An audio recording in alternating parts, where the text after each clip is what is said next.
power is a really interesting thing, that if you hold it too closely, you actually have less of it. And if you act too powerfully, the only thing that works is to act more powerfully next time.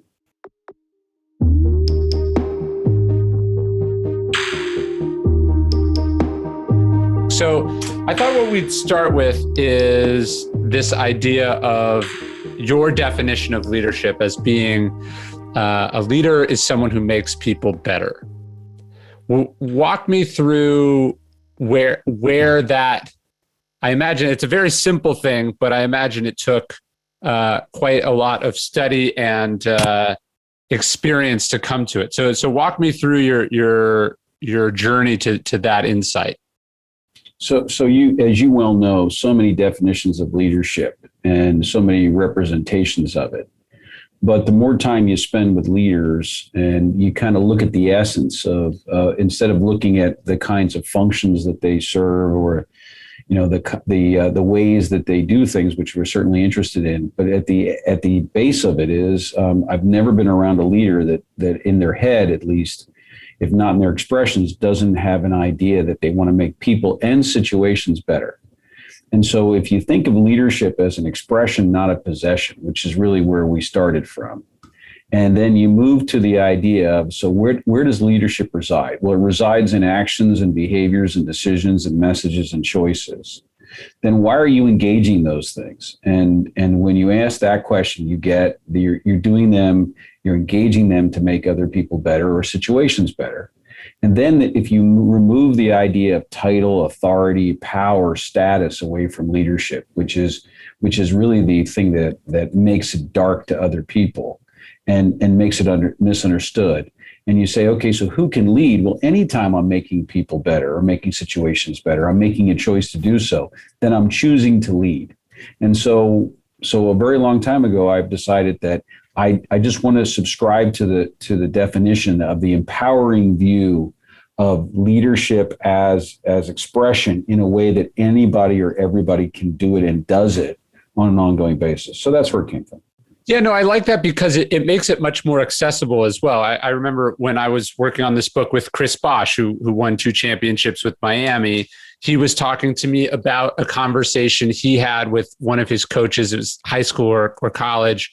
They were saying, look, like the leader is not necessarily the loudest person in the locker room. It's not necessarily the team captain. It's not necessarily the best player on the team. And it's not the person giving exciting speeches at halftime either. There are lots of ways to lead. And so I like that because I think if your definition is that a leader makes people better, then anyone and everyone inside an organization, inside an industry, inside a community can play a leadership role, whether you're the CEO or the president or the owner. And isn't that obvious once you say it out loud? I mean, sure. The people are leading all the time. They just don't think of it as leadership. I mean, somebody needs to be comforted and you comfort them. Is it really not an act of leadership? Well, of course it is. Now, it doesn't mean it's skillful, doesn't mean it works, doesn't mean it's effective, but the attempt is to try to make a situation or a person better. And as a result, you're leading, which means we can make that choice more often if we so choose. Well, and that there are that an organization is filled with leaders at different levels, and that different leaders have different jobs, but their job is to make either the few people around them or the many hundreds or thousands of people beneath them better. And also that I guess leadership can go both directions. You can make the people above you better and the people beneath you better. Right, just by your choices, right? Just by the actions and choices you make. And what else is cool about that is that when you have that frame in your head, not only does that mean that you can lead more actively all the time, but it also means now that you can understand what it means to be skillful. Because the idea is, right, if you're going to create leadership excellence, you actually have to get good at making people and situations better by your choices, which means your choices, your behaviors, they actually matter. Well, I think that connects with the few times that I've seen you at work at some of the leadership offsites that you've had me come speak at. It was interesting. Obviously, you work a lot in finance and with hedge funds and investors. As I've met the people that run or own the funds that you hire you as a coach, I don't know. I guess as an outsider, I assume like the head of some large hedge fund is making a lot of investment decisions, right? Is the sort of the captain of the ship. But actually seeing them at work with you, it's like, oh, they're actually not really doing much of that day to day. Primarily their job is helping the people in the organization do all those things. That primarily the leader is sort of a shepherd and a cultivator of talent and culture, and that's how they make people better. And then those people actually run the business itself. Amen. Agreed. Right. I mean, that's exactly what happens. And it's true of in any organization of any size in any industry. The best leaders are facilitative in terms of the team, and they're trying to forge a team of leaders, not just themselves being in a position of power and authority. Now, that doesn't mean there aren't some weak leaders out there that have some bad things in their head that try to do the opposite. And a lot of leaders, by the way, very good ones, have a high need for control. But at the same point, when you finally get to evolve to a point where you actually understand what leadership is, you're absolutely more about other people than you are about yourself, and you're about the development of everything. And you take a back seat. I think it was Bob Dylan said, when you're on the bottom, when you're on the top, you're really on the bottom. That's exactly how the best leaders say it. They're on the top, but they're really on the bottom. They're a resource to everybody. Now, and being a resource doesn't mean you're a servant. Like I don't rail against servant leadership. I'm not somebody that really bandies about or concerns myself with many definitions, but I do believe that as a great leader, you do need to be a resource, but that doesn't mean that you're only there to serve other people. It means that you're there to collectively facilitate people toward the goals of the organization and toward their own goals. And sometimes that'll look like servant leadership, and sometimes it won't. Yeah, there's a great book. It's a new translation of Plutarch called How to Be a Leader. And he has a good line. He says, a leader must be able and willing to do anything, but can't do everything. And so I think a servant leader might find themselves in a position where they're just doing everything for everyone and thus not actually serving anyone or the business. So you have to be willing to help anyone with any problem, but you can't be doing everything, because then you're not helping everyone. Yeah, it makes sense. I mean, selflessness is a wonderful virtue, but it probably doesn't play out exactly that way in leadership situations. And yes. You could be selfless to a point of being highly ineffective. So I do intermittent fasting, which means I try to have 16 to 18 hours between meals. So when I decide to eat, it's kind of a weird window for me. Like, it's not quite time for lunch, but it's too late for breakfast. So one of the things I always like to eat first is some sort of like protein bar, something that gives me some sustained energy that keeps me going, especially when I'm writing, because writing's such a mentally taxing thing. Today's episode is sponsored by UCAN. Their super starch energy bars are really good. They give you a sustained amount of energy without spiking your blood pressure, which not only isn't good. If your blood pressure spikes, then you get a crash afterwards. So there's none of that. It's sustained, great energy that holds me over through the day, lets me focus on what I do, lets me write my stuff, lets me interview people here on the Daily Stoic podcast. UCAN is giving 30% off your first order right now with promo code STOIC at checkout. This is the salted peanut butter one. It's really good. If you go to ucan.co/stoic, you get 30% off your first order, ucan.co/stoic. Well, so this idea of being, leaders come in many forms. I'm fascinated with your career because I've met so many people who swear by you, who've worked with you, who sort of consider you like their sort of secret weapon. But the vast majority of people haven't heard of you. How have you sort of gravitated towards and relished in the role of being the guy behind the guy or the guy behind the woman? And I know you have many coaches who work for you. So you also have many women who work for you. So they're the woman behind the guy or the woman behind the woman. Talk to me about this sort of less prominent form of leadership. Again, we tend to think of leaders as being leading the charge, but not every leader is well known. Often leaders can be people you've never heard of. the very best leaders I've ever been around are people you would never even imagine. You never heard of, you never will hear of them. And now they're very well known in their organizations, by the way, and sometimes in their industries, but they either sit in seats that don't require profile or they actually eschew profile, which is very common of people that of excellence in just about everything. I mean, again, if you're trying to put your face on a coin, that's a very different goal than it is to just simply trying to be a great leader. I've always believed that the whole point of us is to be in the background, not in the foreground, that our clients want that. Very, very few people want to say, like, you don't promote like who your doctor is and what your visit was about. You don't normally talk about who your lawyers are. And so why would you talk about who your advisors are? And then I've also had a belief that, if truly leadership is about other people, which is what I deeply believe, it's about how you engage other people. It's not about you. Even your office can't be about you. Even your personal spaces are not about you. They're not in an ideal form. Then how would we not be charlatans if, in fact, we made it about us as a way of coaching other people to greatness or to excellence? And so I've always had the rule in our firm that nobody gets quoted, nobody writes things, nobody does speeches, nobody does any of those things. That our great work will be referred, from place to place. And we build a beautiful business over a long period of time, totally by referral. We don't market ourselves. We don't do anything other than build relationships and maintain contact with people. We don't advertise. There's none of those things. And yet here we are, in a very esteemed position. And the people that should know us. But the fact that, we have lots of journalists and people like that don't know us, I actually find that to be a badge of honor. And so, it's just about living consistently with what you're trying to teach.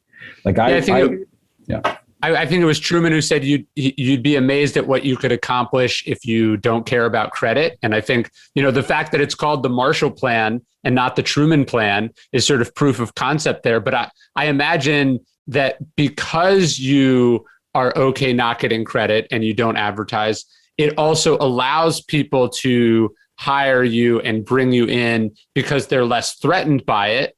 And because, in a finely tuned industry where people are always looking for the slightest, sort of sign of where things are going, you wouldn't want to be seen as, they're hiring Randall because things are really bad over at the fund, right? You don't want to be high profile. It would actually impede your ability to effectively lead and make people better. Yeah, for sure. Absolutely. And it's just a view. It doesn't make it the right view, but it's a view that I hold very strongly, which is it needs to be about the work itself and about other people and about our ability to facilitate. And it isn't about us. I mean, we want to do great work, but none of that great work requires our profile, and it certainly doesn't require our vanity. And so I insist on that, and some people will fight me on it for a period of time, and then they come around to the wisdom of it over time. I'm a big believer in what I call predator theory, right? A fun, make believe theory, which is all the big predators on the planet, lions, tigers, sharks, alligators, like they none of them announce themselves. All of them eat really well because they're stealthy. I think you're supposed to be stealthy when you're in the background, right? No, that's beautifully said. So this idea of hiring a coach, and again, I think, it's sports, it's obvious. Maybe a little bit in business, it's become more well-known, but I do feel like, and I know I have this, people kind of have this resistance towards bringing in a coach. But if the idea of becoming a student of leadership is what you're committing to, it seems like it would make sense that you would bring in an expert, that you would bring in an outside person who could see you from a little bit of distance. I guess it's like the average CEO, especially if they're the founder of the CEO, this is their first time at doing this, or maybe they've worked at one or two other companies. By bringing in someone like you or bringing in a coach, what you're really benefiting from is a swath of experience from other businesses. Like you've worked with hundreds or thousands of CEOs and firms. So if I were to bring you in, what I'm really getting is the trial and error the failures and mistakes of all those other businesses, which is also a reason to read. But I think directly working with someone who's an expert in a topic, walk me through why people should do that. And also, I've got to imagine still, even at the level you're at, you experience a lot of people whose ego won't allow them to even think of doing something like that. Well, it's the fortunate thing is I don't get a chance to talk to those people because I never get to them, right? Yes. But we got plenty of people to get to, so that's not the issue. So listen, it's one of the reasons that I consider myself as much a coach as an advisor, because I'm a sounding board.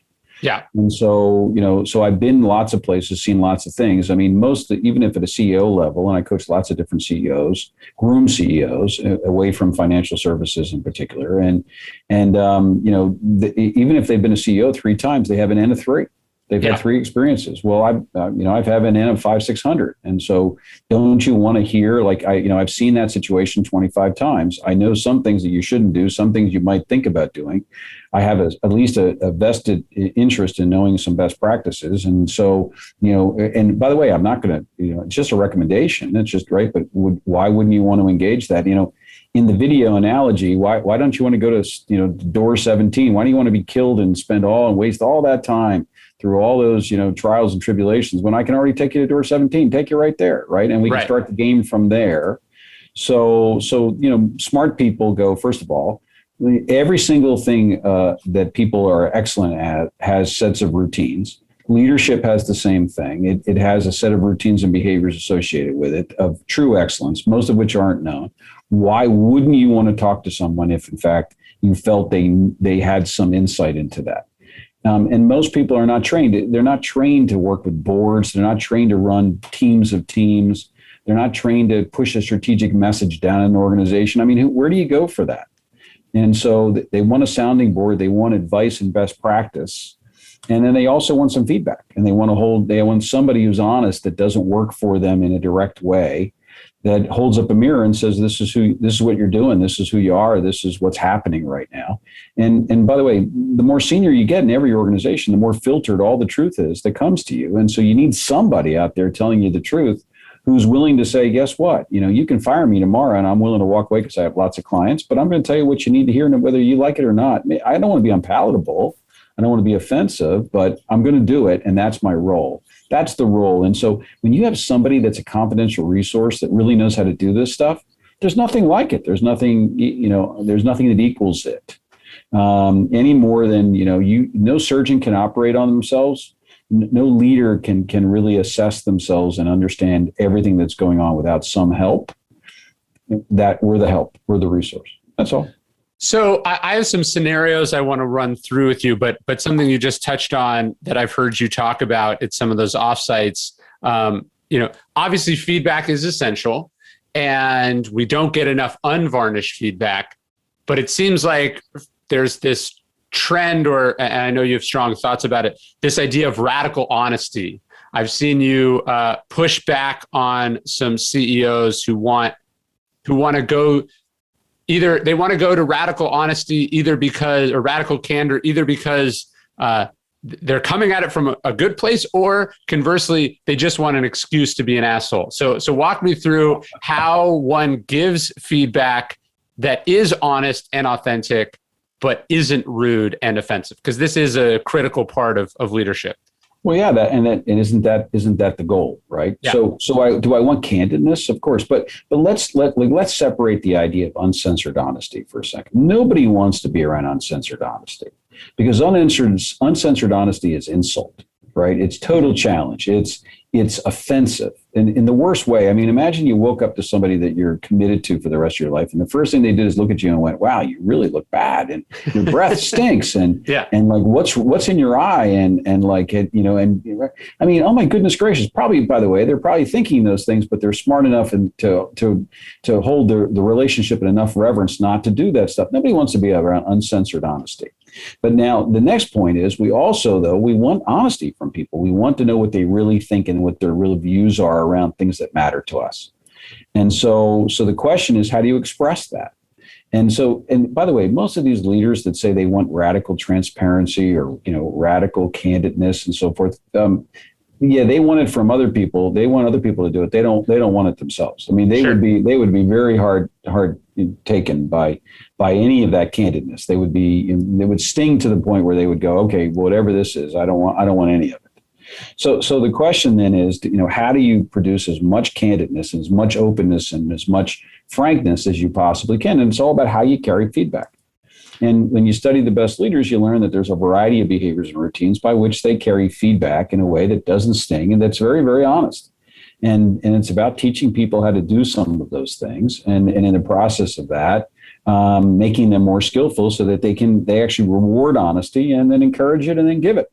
And so, Yeah, and I found too that feedback it's not just that it has to be constructive, it has to be concrete. I was talking to a friend a few years ago who was asking for some feedback. And I said, look, you're a very Socratic person. You're always asking questions, poking like, hey, why is it this way? Hey, is that really the best way? I said, it's very provocative and interesting. But I was like, you have to remember they killed Socrates. Right? Nobody just wants someone coming around poking holes at things, pointing out how things are not as good as they could be. My publisher will do this sometimes. They'll go, yeah, it's good, but don't you think there's something better we could do?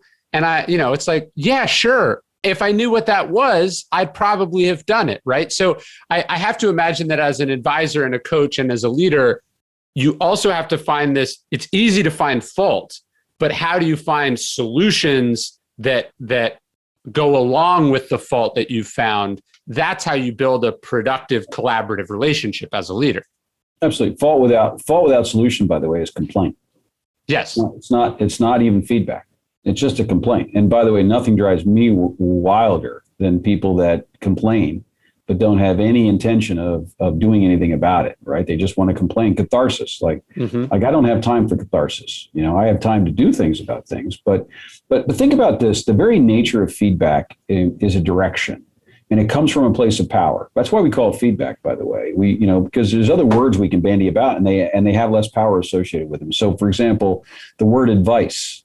It also comes from a place of expertise, but we're often thought that we can accept or reject advice, where feedback is directionally from someone who holds a legitimate role or power or authority, right? A coach to a player, a teacher to a student, a parent to a child, a team leader to a team member, right? So when the very nature of using the word feedback suggests this is a directive action that I'm doing, hopefully with good intentions to improve your performance, but I'm kind of like, I don't want to couch it this way, but I'm kind of not asking you. I'm kind of telling you.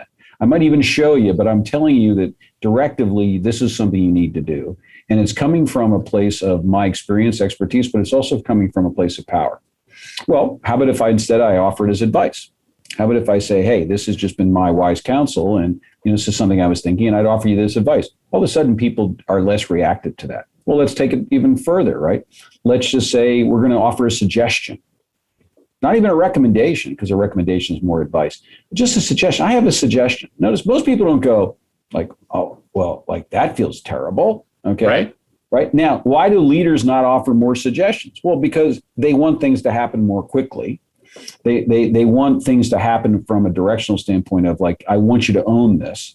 But more importantly, they like the power. They like to feel powerful. And so they want to be right. And so suggestion means maybe I'm not right. Well, gosh, feedback says I already know what the right answer is. And I'm just telling you, I'm carrying that information to you.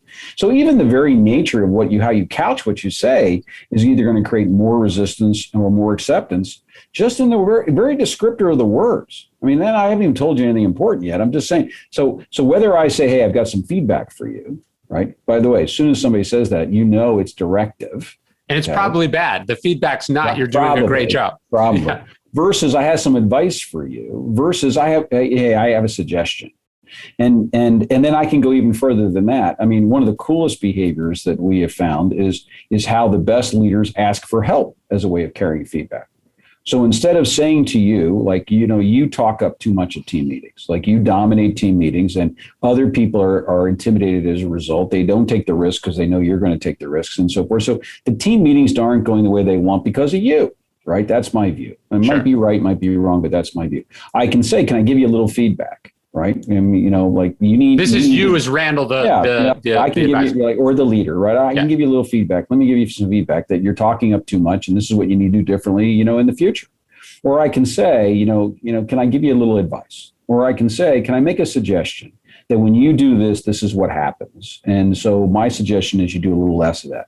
Or I can say, hey, I'm trying to build a team, as I think you are with me, that everybody wants to participate and everybody wants to be heard, but more importantly, they're willing to take the risks. And so I need your help. Okay, I need your help to get this done. And one of the things, can you help me by encouraging other people to speak up? And the person says, well, of course I can. And you say, well, what do you think gets us there? Well, how do you think you can encourage them? I know how I can encourage them. Well, maybe I can ask them questions. I go, that's good. That's good. And, maybe one thing you could do to help me is maybe you can wait for their answers and not reply for them, because I think you do that sometimes. I think I do that sometimes. Would you be willing to help me that way? Of course. And by the way, I just carry tremendous amounts of feedback, but it has no resistance to it all because I've actually put myself in the supplicative role of no power at all. The least powerful thing I can do is ask you for help. And so how you carry feedback is everything. And there's lots of ways to carry it, most of which we're not taught to do. So as I saw this in the questions, so this is kind of a common scenario. Let's say you get to the place where you've couched the feedback in the supplicant role. You're asking for help. What do you do when someone is not acting on the feedback or the advice? How does a leader respond in your experience? What does a great leader do when they're having trouble getting people to act on the changes or suggestions? Well, it's a great question, but I could answer it in so many different ways, because some of it depends on why I think that resistance is coming. Is it because I'm not credible? Is it because they don't like my advice? Am I not practical enough? Not specific enough? Is it because they just don't like, they want to control and they want their own autonomy? I mean, there's so many answers. Sure. But my generic answer to that question, which is probably not so generic, is the first thing when I know that people aren't listening is I know that the one thing they'll respond to is data. So right now, this is just about me and you. But if I can make it about more people, so I can actually collect or create some data for you. So, and by the way, I don't have to do it for you. Maybe I'll ask you to do it. And I say, hey, I'd like you to talk to, the three colleagues and ask them, what do they most appreciate about what's happening in the meetings, and what do they least appreciate what's happening in the meetings? I want you to go collect that data. Sure. I can do that, right? Right. Or I can say, hey, I've talked to everyone, and by the way, Bob says this, and Jill says that, and Jackie says this, and right, and Sharon says this, and so I would concur, right? So data matters to people, and so show don't tell. When 16 people say you look like a duck, trust me, you look like a duck, right? Yeah. Okay, so that's one thing. Second thing, though, is if people aren't listening, there might very well be because they're defensive in some way. And so what I want to do is I want to make this about our relationship. Tell me, let's explore. I've asked you to do this thing, and I think it would better you, and you're continually not doing this, and you're not being as effective. Let's explore why, and I'm going to make this about me. What can I do? What haven't I, maybe I've not been clear. I'm going to make this about me instead of you, because that's how I'm going to reduce your resistance. And so let's make it about me first. And so what resource do you need? What explanation do you need? What help do you need? Do you need me to come do this thing with you? Do you need a tutor for your homework? You're not listening to me. So what do you need from me? I'm going to make this about me. And what that's going to do is create some real honesty around, what's really going on here, and in a non-defensive way. So many leaders, that's the last thing they would ever do is make it about themselves, because it's the idea, you're the one not doing it, right? Right. But the deal is, do you want to be right or do you want to be effective? And being effective means what leaders have to do, and we're now right full circle back to this idea of making other people better and not being about yourself. You got to make it about you first, right? And so you're not doing so. I must have misled you. I haven't been clear. And what do you need from me? Okay. Now let's just say that doesn't work still. I love the idea of simply asking you to be in my shoes. So listen, Brian. Okay. I've told you X, Y, and Z multiple times. Okay. You clearly haven't acted on it. We've had conversations about that, and so on and so on. So now you're me. What would you tell you? Right. I like that a lot. Sure. Like, let's change roles. Right. And that's an interesting way of playing it. Or I might say instead, right, I have somebody else that isn't responding to feedback. I've given them this feedback. Where else? What would you say to them? Okay. Because I'm talking about you, but what would you tell somebody else? Okay. And now all of a sudden that opens up a conversation, because what I'm trying to do in each of these cases is I'm trying to open the dialogue and create a relational, supportive way by which we can explore what's going on here. Because I don't know what's going on here. I just know that you're not doing what I need you to do. What I think all those have in common, which is a really key Stoic virtue, I would say, is restraint. The leader has power in the scenarios that you're talking about. They can fire the person, they can yell at the person, they can reassign the job, they can just force the thing to happen. But in all the scenarios you've described, the leader it's not that they're abdicating the power, but they're restraining from using the power and instead trying to get the other person to do the thing under their own power. And I think Eisenhower said that his definition of leadership was to get someone to do something because they want to do it. And that strikes me as maybe the root of your philosophy there. Or at least within the context of the relationship. But one thing you're going to learn this one day, because you'll have a teenager one day. Pretty soon you're going to realize you're going to give up power to keep power. You got to give up power to maintain power. Just like you have to give respect to get respect, give trust to gain trust, right? Power is a really interesting thing, that if you hold it too closely, you actually have less of it. And if you act too powerfully, the only thing that works is to act more powerfully next time. Yes. And so it's a very elusively, misunderstood thing that I just find, and again, it takes real maturity, but all it really takes for all of us is to have a teenager, and then you'll solve it, you'll figure it out, or you'll drown in the process. But at some point you realize I can't force my child without being arrested to get on that bus. It has to be his or her idea. And if I haven't instilled those values, and if they look at me and go, I'm not getting on the bus, like I don't have a lot I can do actually right at the moment to get them on that bus. I can't physically put my hands on them. Otherwise, sure, the police will be coming for me. So now I've chosen, right. For whatever reason, I've created a situation where I haven't given them up enough power in order to maintain my authority and power. And that happens all the time. And the best leaders, the people that are wise, realize this isn't about me in control or me directing things. This is about me making it your idea and creating a context for a relationship where we trust each other, we respect each other, and you'll do this for me because I would do it for you. And that changes everything, right? But so many of us just aren't patient enough or mature enough to do that. Yeah, I found at American Apparel when Dove sort of had set up this culture of if you screwed up, you got yelled at, but there was never anything beyond getting yelled at, right? So what you found is that incompetent people, it filtered for incompetent people who were okay being yelled at. They basically realized if I can just endure this beating, essentially, that will be the end of this. There'll be no other consequences, no other changes, no other adjustments. So if I can just be like, okay being yelled at, that the storm will pass, and then I can just go back to being whoever I want to be. So sad. Because imagine the amount of disrespect that people have for themselves for being willing to be yelled at. Right? Yes. So they wake up every morning, look in the mirror and go, not only am I going to get yelled at, but I'm the kind of person that is willing to be yelled at. Okay. Right. It's a feedback loop. It creates tremendous helplessness, creates tremendous apathy, right? Talk about commitment, dedication, right? To a cause or to a purpose. That's the recipe for how you don't create it.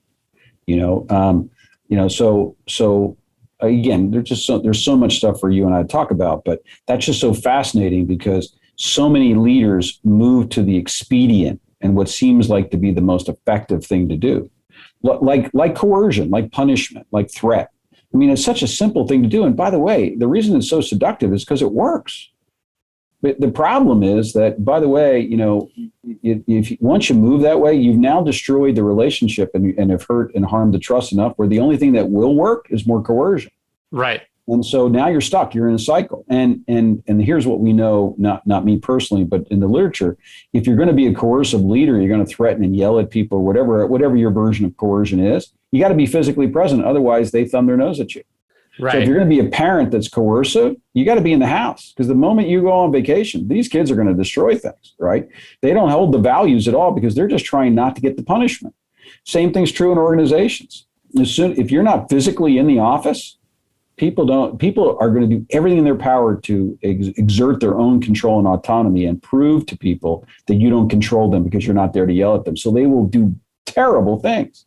So you have the opposite. So if you're going to be coercive, you got to be really good at it. It's going to happen all the time, and you got to be physically present. Sounds like a horrible leadership life to me. Yes. But I'll leave that to other people. No, you get in a feedback loop, and I've gotten in that myself, where the person is in a job they can't do. You're unable to reach and change them, and so you get in this like almost abusive feedback loop where they're not doing what they're supposed to do. You're yelling at them. They don't care because you're yelling at them. Someone posted in the thing that cliche, the beatings will continue until morale improves. There are also just situations where it's like, this is not a fit, and we're going to be happier if we part ways. Yeah, but your notion of self-selection is exactly right. I mean, I've had multiple organizations where I've sat down and said, let's talk about the strengths and weaknesses of this organization. Let's start with the idea that everybody self-selects for the behavior that happens here. Sure. And so your reputation is widely known, and your interviewing process is transparent enough where people go, okay, I got to be this kind of person to work here. Otherwise, like, this isn't going to work. And so you lose, top talent as a result.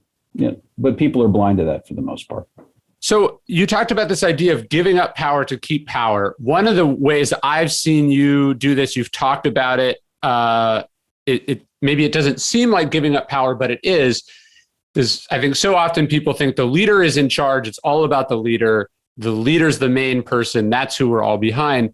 But you've talked about this idea that a leader is a fan, that you want to be at what was it? You wanted to be a great fan or an unconditional fan. Walk me through your sort of, it's not quite cheerleading, but talk to me about how a leader is a fan and supports the people who work for them. I found this really interesting.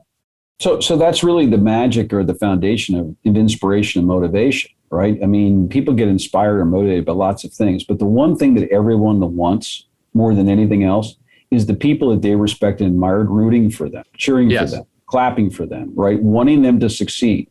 What it means to be a fan is, I will do anything for you to succeed.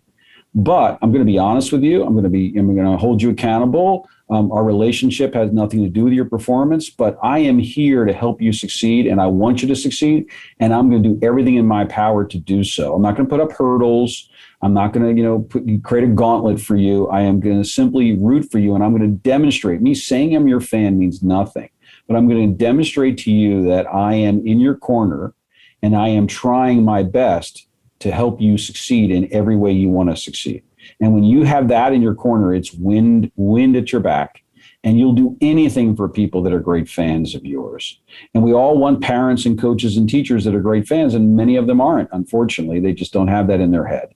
In fact, they think it's about demand and challenge and a lot of other things, of which there's places for those things. But at the end of the day, the composite of you, are you rooting for me? Are you my fan? Or less so, and my ability to stay committed and loyal to you and reciprocate that support is a function of how you demonstrate it to me. Yeah, we told a story in the Daily Dad email a few months ago about Jim Valvano, the basketball coach. His father, Valvano, as a kid, had said to his father, "I think I want to be a basketball coach. That's what I want to do." And so the dad says, "Yeah, sure, that sounds great." And they thought he thought it was the end of the conversation. The next day, Valvano's father calls him into his bedroom, and there's a suitcase packed on the bed. And Jim says, "What's that?" And his dad says, "That's my suitcase. It's packed and ready to go for when you coach in the Final Four." And I can it gives me goosebumps to think about that, to think about what that must have meant to a kid, right? That your dad would do a demonstration so clean and simple and earnest that, like, I'm in your corner and I want to help you be successful. It's just a beautiful thing. Beautiful is exactly the right word. It is beautiful, right? And when you have that and you experience that level of fanness and you want to do it for other people, And by the way, that's your job as a leader. And if you can't be my fan, you should not be leading me. Yes. Okay. And by the way, if you can't be my fan and I'm your child, right, or I'm your spouse, you shouldn't have gotten in this contract with me. Sure. Right. And so that's your job. And good days and bad days. Now, most of us can be fans when things are going well. Right. Good grades come home, when the marriage is, wonderful and so forth, when the team is performing. The question is, your job is to be and show fanness, right, independent of good or bad outcomes, right? Your job is to be that fan, because that's what leadership in some aspect, not all of leadership, but some aspect of leadership called motivation, inspiration. That's what requires. And the more that you can develop the behaviors and the routines of fanness, of which we know like 48 of them that we've been able to uncover, then the more you'll be able to demonstrate that to people and create and motivate and inspire people without having to know exactly whether they're coin operated or whether they like, to be threatened, or whether they really like autonomy, or they want mastery, or they want purpose, they want higher. Like, I like all those things, but I want a universal where I know that I'm going to show up anytime, any day with anybody, and I'm going to be more inspirational and motivational. And I know it's fanness. That if I can demonstrate fanness, that's what it gets produced. Here's a situation I saw someone mention, but I've struggled with it myself. What do you do? I found myself, especially with some young people that I've hired, I found myself saying these words like, I can't want this for you more than you want it for yourself. So what do you do when you are a fan of someone, you do want them to be successful, you are rooting for them, but they seem to be stuck in some sort of trap of self-doubt or fear or laziness or entitlement? What do you do how do you get people to rise to their level of potential or excellence? So you shake them up, but shaking them up isn't necessarily a negative. Right? There's lots of ways of shaking people up. Like, sometimes it's about putting them in the right context so that they're able to succeed at a higher level. Like, for example, you probably know this, but I work with lots of college golf teams. And one of the things I like to do is I like to take the teams a couple of weeks before they, have a big tournament. I like to put them on a course that everybody's going to shoot 63 on. Yeah. Like it's short course, it's easy course, and they're all going to just shoot this really low number. Okay. And they go like, wow, like that felt really good. Damn right. Okay. And by the way, it's not going to be like that in a couple of weeks. So that's the last time we're going to do that. But I want to pump you up. I want to shake you up. I want to get your confidence as high as I can get it, as an example.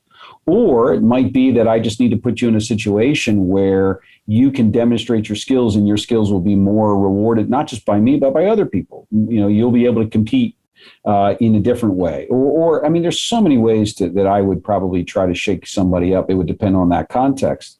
But at the end of the day, that's what's going to be in my head. I just want to just to give you superlatives and try. I want to shake you up. I want to create a context by which you can come to see yourself differently, or at least see yourself more like I see you, which is very capable. I'll tell you this, give you an example. I have a very talented person in our team, and for whatever reason, she goes in and out of confidence.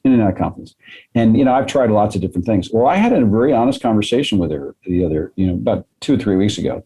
And she was shocked by it, by the way. And I'll tell you how it ended up. But what I said to her, I took a chance and I said, I feel insulted by you. And she said, what do you mean? I said, I have all this confidence in you, more than you have confidence in yourself. But what you're telling me when you lack confidence in yourself is that I must be stupid, right? That my confidence is unfounded, that I must not be a good judge. And I find that insulting. She said, it never occurred to me that you could be insulted by my lack of low confidence. And I go, I think the world of you and have invested a tremendous amount of resource. And here you are undermining yourself, and you're basically calling me stupid.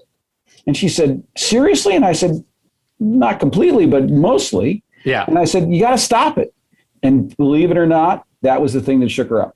And now she goes, listen, if Randall thinks that highly of me, I better start getting on the train. I better think that highly of me, because if I don't, I'm basically not believing in him. And I believe definitely in him. And by the way, I like that conversation a lot because it made me feel good, right? But at the end of the day, you got to shake people up, because you can't let them stay in this place where they are underperforming based on what they're capable of, because they simply lack a view or a perspective or a context by which they can assess themselves more objectively. Well, and to go to the conversation you just mentioned, that's another example of giving up power. You're not saying, I'm the leader, I'm the boss, you need to change how you think. You're actually flipping it on its head, and you're saying, you have power over me because I feel insecure or doubtful, insulted by how you're choosing to see yourself. And it's forcing them into the position of going, oh, I have to step up, be confident, believe in myself so I can be there for Randall. Exactly right. Sneaky, isn't it? Yes. And by the way, right. all great leadership is sneaky. And I don't mean sneaky in a manipulative, deceptive way. Sneaky in the sense of its subtleties, its nuance. And the nuance that you and I are sharing, there's lots of other nuances, but one of them is giving up power. You got to give up power to be powerful. Just like, if you hold a ball really, really tight, you won't have control over the ball. The tighter you control, you have a grip on that ball, the less control you have over that ball. The same thing's true in human behavior. The tighter you hold things, the less control and the less influence and the less effectiveness you're going to have in that situation, which is counterintuitive. I saw someone mention this, so I'm glad you brought it up. What is the line, distinction, balance between sneaky and manipulative? Because there are other leaders who, that they're sort of playing this game, or they're trying to pit people against each other, or trying to sneak this, or like, how does one sort of do the jujitsu that you're talking about without that bleeding over into a kind of manipulativeness or Machiavellianism or what have you? Positive intentions. Where are your intentions? At the end of the day, I can't judge you for anything other than that. I can't judge only the outcomes because, those happen. Those are moderated by other things, sure. Right? And I can't judge perfectly your character, generally speaking, because that may not apply in this moment. What I can do is say, from what you've demonstrated, what you said, what you did, and by asking you, what were your intentions and how positive were they, and how much were they about you, or how much were they about me, and were those intentions pro-social? Were they things where you actually thought that would help, or was this about you, right, getting your way? Because sure. When you're manipulative and deceptive and sneaky in the negative way, it's because it's about you getting your way. Okay. When you're clever and industrious and creative and sneaky in a positive way, you're being intentional in a positive way to other people. So it's all about intentions for me. So this idea of being a student of leadership, obviously you've had now 4 decades of actually being in the room where things are happening. Are there any leaders you think people should study or know about, perhaps ones that they don't know? And what would be some books you might recommend to aspiring or struggling leaders? So I don't even know how to take that question, because I hold the opposite view. I don't want anybody holding up leaders to study or emulate. And the reason is, and I want to correct that in a second, but the reason is this: we make heroes out of people and they disappoint us. Right? They're never as good or as flawless as we'd like to make them. They're always going to get us in trouble, and they're always going to do things because they're sure. human. We're all flawed. So it's time for us to stop celebrating people and celebrate actions and behaviors instead. I'm not a big fan of Steve Jobs for what I know and how I know and so forth and so on. But he's got a couple of behaviors that I teach everybody. Sure. And I don't have to tell them they're from Steve Jobs. I never tell anybody anything where they come from, because it's irrelevant where they come from.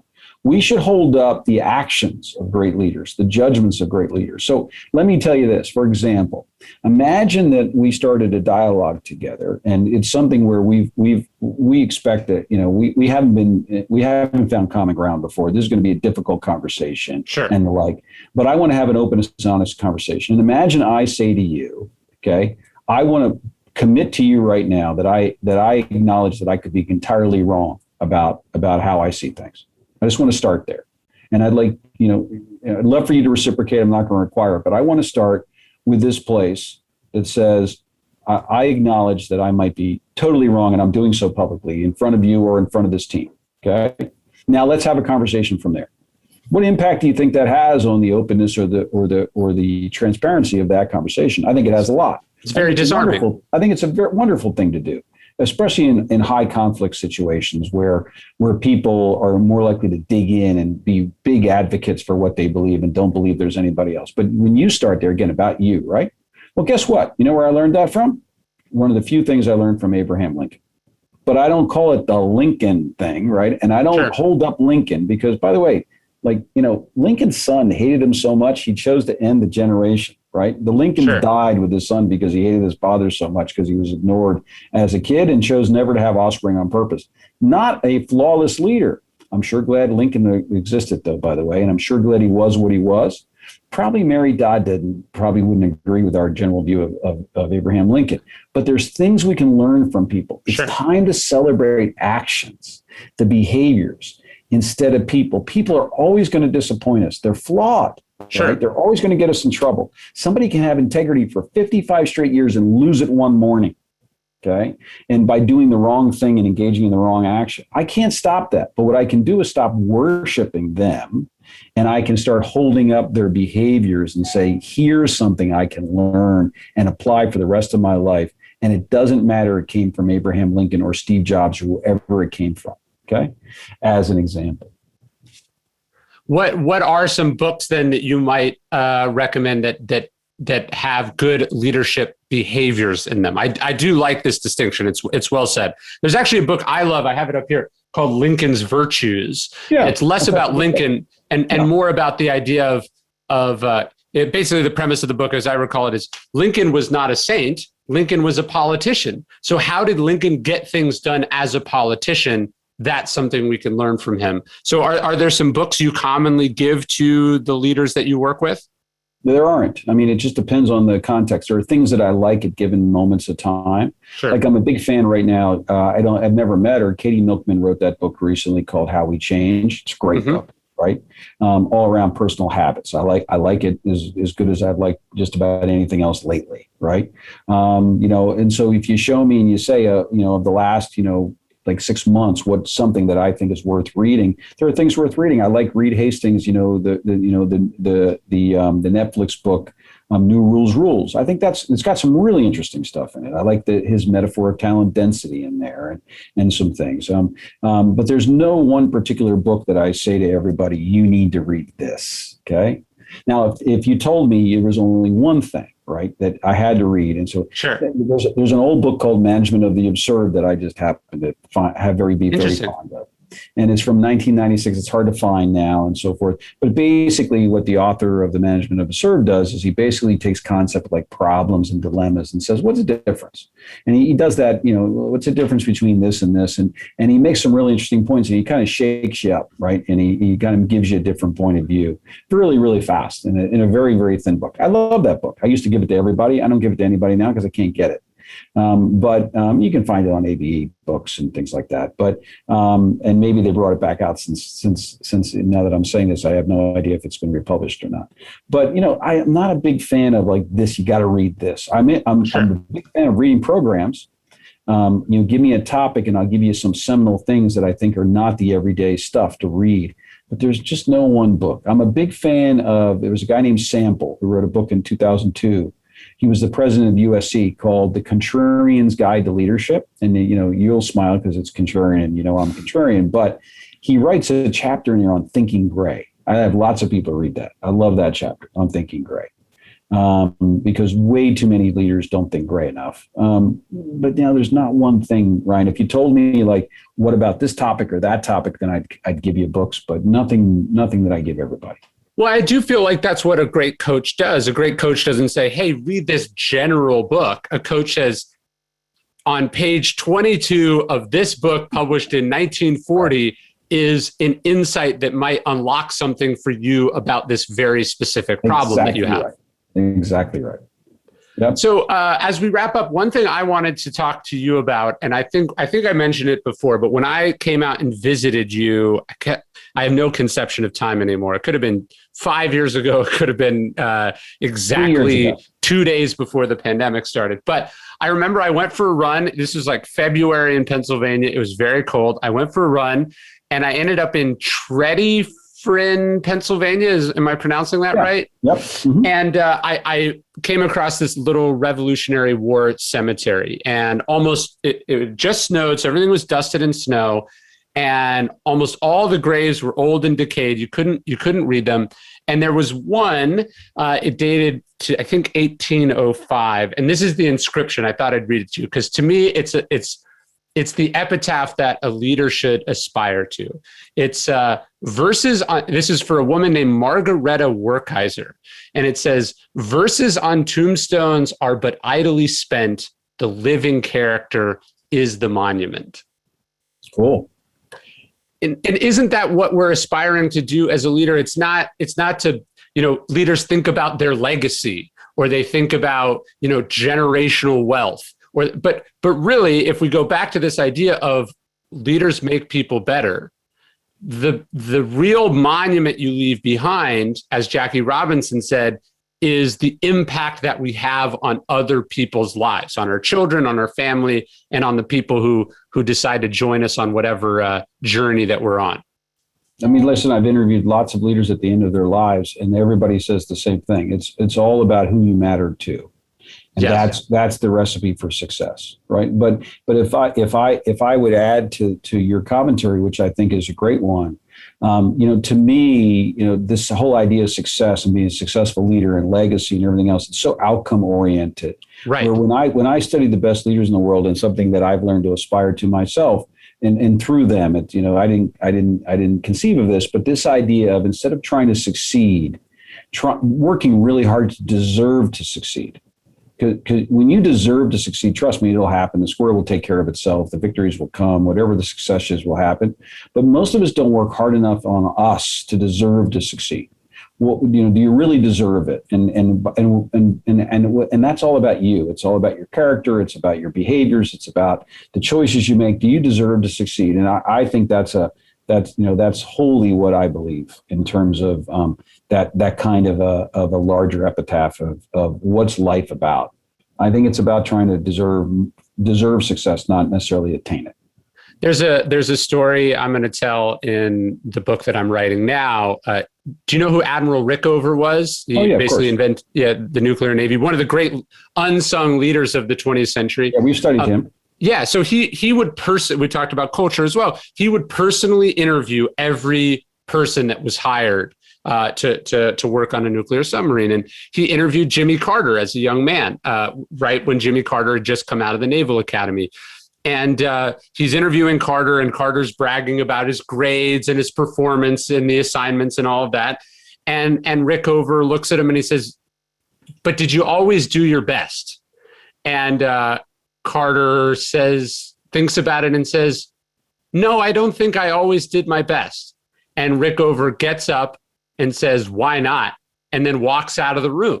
And if we're thinking about the living monument, it's not whether we always succeeded, whether we won, whether we were a transformative president or seen as a mediocre president in Jimmy Carter's case. It's, did we do our best, right?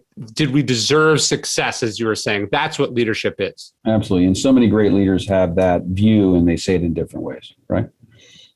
But the problem, Brian, is for you and me is we agree too much. Like these conversations aren't interesting enough to other people because we just have too much of the same ideas in our head. Well, there's another funny story about Rickover. He once gave one of his subordinates a negative review, and the guy said, "Why? I thought I was doing great." And he said, "You haven't once disagreed with me the entire time that you've worked for me." There you go. There you go. No, Randall, it's always amazing to talk to you. You've been a wonderful mentor and guide to me, and I know I've spoken to many of your I'll call them proteges / advisees, and they absolutely rave about what you do. And I think about your thing about being a fan almost every day as a parent. So you've made me better as a result. And I'm a huge fan, and I'm so glad we got to meet. And thank you for doing this. And I know a lot of people are going to get a lot out of it. My pleasure. And thank you. I wouldn't be in our relationship if I didn't learn from you. And so it's been reciprocal. Like I had a friend say to me once, I said, "Thank you for your friendship." He said, "All friendship is reciprocal. Thank you for yours." And it's true. Likewise, I appreciate that so much. And I hope to come out and see you guys again in person sometime. Okay, great. Talk soon, Randall. Okay, no questions? I mean, we can. Do you have more time? I want to be respectful of your time. Let me just look at my calendar. Yeah, I'm good. All right, let's do a couple. All right. So what's your advice to a leader who's trying to like transform or turn around a company, or that, maybe the business was one thing and now it has to be a very different thing? How do you think about like a leadership in turnaround or leadership in recovery, something like that? So lots of, again, big, broad question, Sure. Lots of moving pieces and the like. One of the first things that I think about is obviously, it has that leader spent and or leadership team, have they spent the time to understand like what people think, what works and what doesn't work? Nobody wants to buy a strategy and execute it until they think they've been heard. And so the so-called, and now it's very popular, but it used to be the so-called listening tour. And to go on that listening tour and really spend the time. People don't resist the transformation as much as people think they do. What they resist is and they don't need to always hear the arguments as to benefits or scaring me as to what won't happen. But what I'm a big believer of is if we can get them heard, we're going to learn a lot and we're going to have a lot of ideas. And then in the process of that, we've got to create a strategy / vision that people can buy into. And then because it's a transformation, we can decide, like, just because you've been here for a long time doesn't mean that you should be part of this. You may not connect to this strategy and vision. We didn't know we were going to create exactly this, but this is where it got created and it was out of all our conversations. And so now, are you somebody that wants to be on the bus or off the bus? And are you even, should you even have a ticket on the bus? And so let's really ask everybody to re-up. And I don't mean re-interview for their jobs, so please let's not get draconian about silly stuff. But the idea is let's make a conscious choice that I can be committed to where this is going and what the strategy and vision is and the higher purpose and the like. And now we can start working on implement the blueprint to do this. But let's decide that you're either on, and let's publicly make you and me decide and say, I'm either all in or I'm not. And if I'm not all in, we're going to do our best to go find you something else to do. And that's where transformations generally, fall apart, is because they keep a lot of the people that don't have any intention of wanting to be there on the bus, and then they undermine everything. So what about a leader who has to make some tough decisions to build on what you're talking about? I'm thinking about, the leaders now are having to decide, are we going to have a vaccine mandate? Or the leaders a year ago were sending everybody home, or a leader who has to make layoffs. What do you think about leadership and really hard decisions? I think hard decisions are hard because of exactly the complexities that make them up. And complexities require a lot of thought and contemplation. What they also do is they require that you hear from lots of other people. And once again, I think it's about not sitting in a room by yourself and then deciding on things. You may or may not be able to achieve consensus. I would always try to work toward a loose consensus if I could, to try to see where we have common ground and where people agree, and then look at the arguments against and say, how reasonable are they? And at some point, what leaders do is they say, if I can't reach consensus, I'm going to have to go with what I think serves both the organization and the teams and the clients and the people the best. And this is my choice. And that's why, I'm given that authority. And so, tough decisions are tough decisions for exactly that reason. No right answers. And sometimes they blow up in our face, those decisions, and sometimes they don't. We briefly touched on ego and managing up. Having written Ego is the Enemy, it's ironic. I get all the time people go, what do I do about my boss's ego? And I usually try to turn it around and go, why don't you focus on yours, right? That you're asking me about someone else's ego first. But what do you do? How does one get better at managing up or leading up when they're not the ones that get final say, right? You can put together the most brilliant plan, you can assemble the most brilliant team, but how do you deal with the difficulty of somebody else also leading you as you are leading others? Well, you're going to have to learn how to carry feedback upwards. And sometimes it's about getting curious and asking questions. Like, why do you do what you do? Like, why is this your stance? Like, tell me, like, it doesn't occur to me. It's not my intuition to think in this particular way. You're the leader. You're somebody that has more experience than I do. Explain that to me. And what you'll oftentimes is just by asking the question, you will shake people up. You will get them to rethink their premises or start thinking about it. So, for example, you were using the example of yelling in the organization. That doesn't happen very much anymore, but occasionally it does. We'll see organizational cultures that are highly negative, where the only thing positive in them is drug tests and things. But nonetheless, right? If you had somebody that yelled all the time, say, hey, it's not my instinct to yell. So tell me, what do you think it achieves, and tell me why you do it. Maybe I'm going to double down. I don't know, but sure. Explain it to me. And then what you're going to wind up hearing is, I don't yell. Yeah, actually, I think you do, right? Well, right. So you tell me it's not intentional. Well, what do you mean? I mean, I guess I raise my voice sometimes, and that's all it takes. I mean, that's a big deal. Asking questions in a curious way and carrying feedback, the most negative feedback with questions, is a very, very important way to leading up. Right. But here's the deal. My favorite ego, I don't think I've ever shared this with you. My favorite ego story is the Lyndon Johnson story.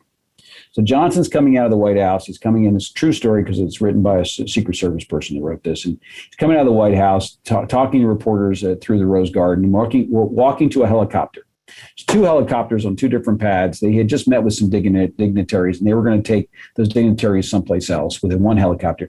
And because he's talking to the press with his back to things, he's walking to the wrong helicopter. He's moving to the wrong helicopter. So the Secret Service guy taps him on the shoulder and says, President Johnson, you're moving to the wrong helicopter. That's not your helicopter. And Johnson gets a big smile on his face and puts his arm around him and says, son, they're all my helicopters. Every damn one of them. Okay.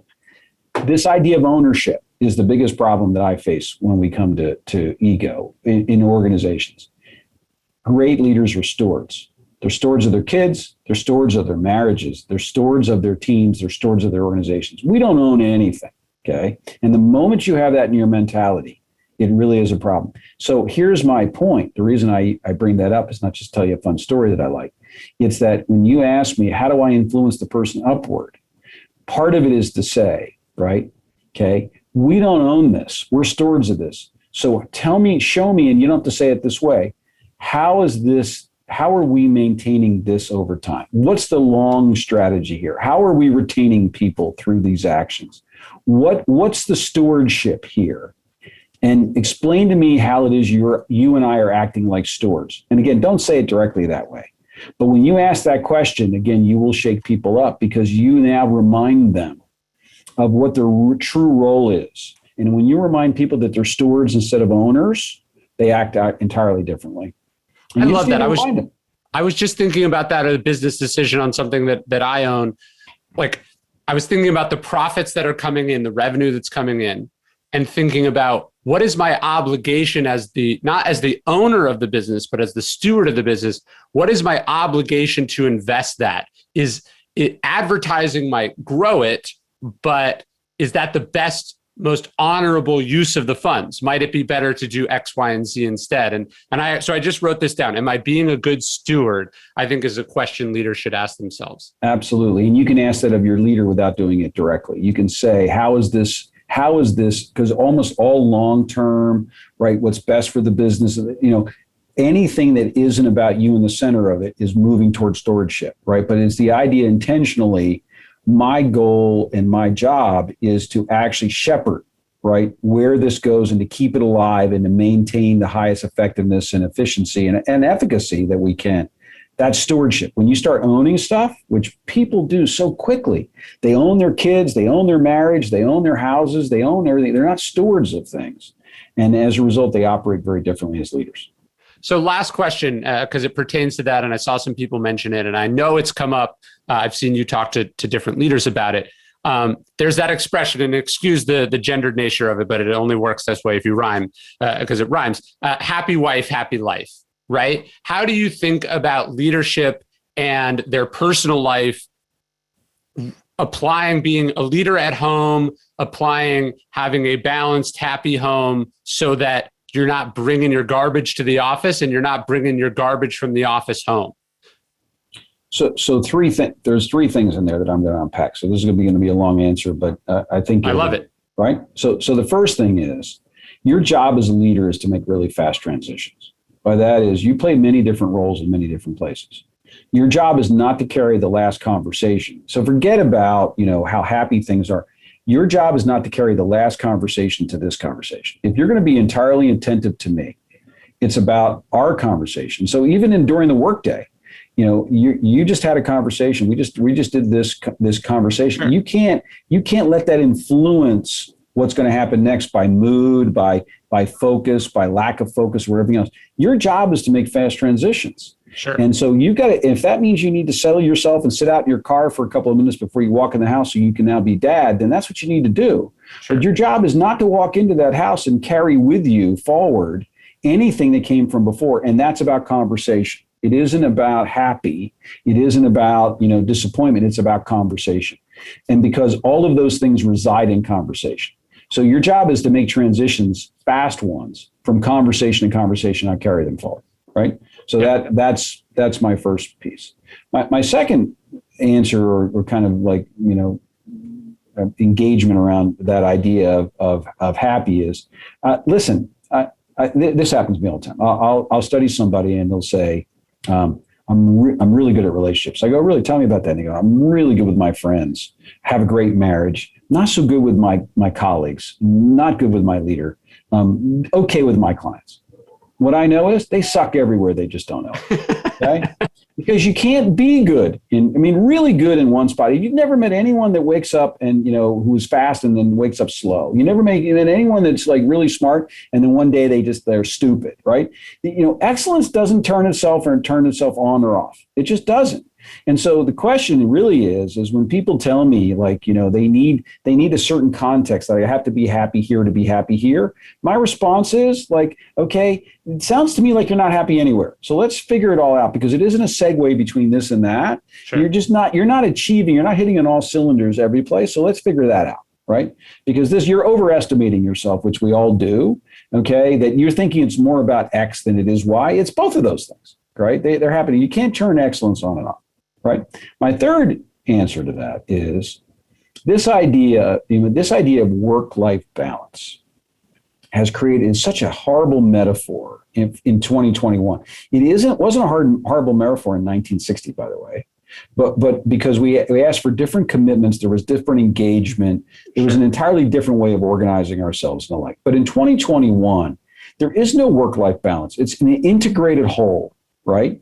It's work-life, Bezos calls it work-life harmony. And I don't like most of Bezos' stuff, but he's got that one right. It's a harmonious way of connecting all the dots so that you integrate pieces. People that aren't talking to the people that matter the most to them in life. You're not talking to your kids all day long. In little nano texts or whatever else. And you're saying, well, I'm going to save that for the weekend. What I know is you're out of balance. Okay. Right. You haven't integrated in your life. Okay. And so I want all of those things integrated. And what you're going to find is when you integrate and create a harmonious balance in your life about everything you're doing, so everything that's important happens all the time. What you're going to find is everything happy has an influence in shaping of everything else. And everything that's unhappy, you have the ability to put in context and keep it. And so happiness will spread itself, if you will, if you're fully integrated. Satisfaction will spread itself. Pride will, all the good virtues will spread themselves. And the other things will become moments in time that you can get past.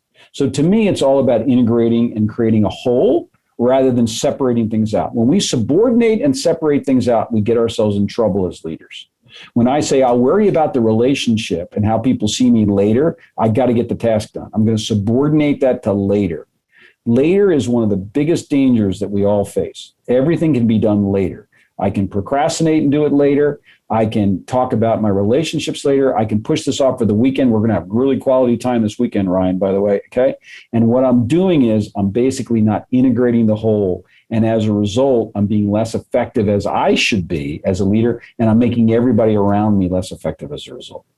No, I love that. You said we didn't quite disagree, but maybe this is a minor point of disagreement. I would say that I have found that professional mastery, so work on your work, does not translate into personal happiness, but personal work, personal development can translate into professional excellence, so that it's not quite a two-way street. So the work you do on your relationship with your kids at your home, how your health, all those things can pay real dividends at the office. Agreed.